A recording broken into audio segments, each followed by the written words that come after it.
create a PDF. The PDF that I'm going to want is of the construction document, the one that has the actual title block on it, which would be your sheet view right over here. We can create a PDF of this view in particular, the floor plan view, or even any of these views if you wanted to. But I want a complete construction document, which is why I want a PDF specifically of the floor plan drawing in this case. Of course, you can create a PDF of all the other construction documents. This one is just an example of the floor plan. Don't forget to put your name on there, Timmy Turner, and the date. This date is the date that it happens to be for today. Depends on when you're watching this video. You would put the appropriate date for that one, for that particular day, whenever that is in the future from today. And once that's ready to go, what you're going to do is you're going to go to File. And it's almost like if you're going to print, exactly. As a matter of fact, the settings are almost exactly like if you're going to print, except you are going to export. So you're going to go to File, Export, PDF.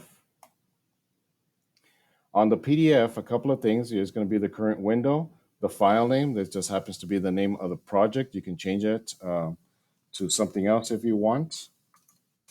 Spell that correctly. Whoa. There we go. Wow, it's a Monday when I'm creating this video. And then you're gonna, and then the other thing is too is where it's going to store it. So you just kind of keep an eye on where that's going to be. In this case, it's just going to be under my documents. I would probably, for you, suggest to put it on your OneDrive on the folder that you've been saving your work. For this demonstration, I'm just going to use my documents folder to save the file location. And then I'm going to change the paper size. Okay. Once you start it, the first time you do it, it'll probably just say use sheet size. And then here, you're going to click on it and you're going to go over to the appropriate size. This one in particular, pretty much anything that we're doing in Revit for 1317 for my class will be an architectural C 18 by 24. And then we also need to switch it over from fit to page to zoom 100%. That way it's to the actual size and scale of the 18 by 24 C size document. Center should be default, just leave it like that. Everything else pretty much stays default and hit export. So you won't really see much happening other than it created the PDF already. So on my File Explorer, I'm just going to show you that it put it under my Documents folder, Floor Plan. And if I double click on it, it will open up the floor plan document. So this is the PDF.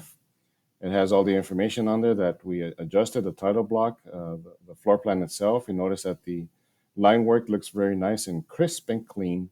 And this is the PDF document that we're going to be submitting for a grade.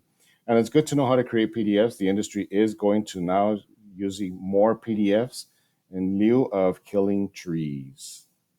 You're welcome.